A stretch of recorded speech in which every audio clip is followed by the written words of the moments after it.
Hi, my name is Alex DiMarzo, sales consultant here at Cole Chevrolet, and I'm here to bring you today's tip of the day. Have you ever misplaced your owner's manual?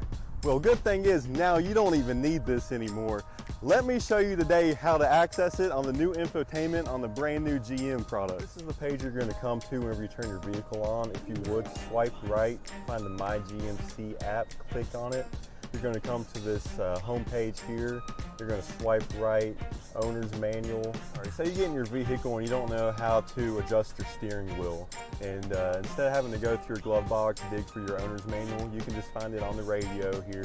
We're going to go through, we're going to find your instruments and controls.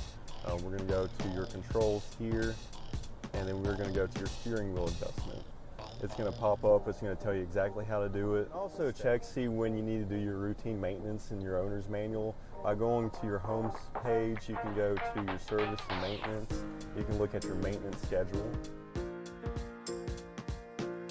Thank you for watching today's tip of the day. Be sure to schedule your next service appointment online at colechevy.com or through the infotainment app on your new GM product.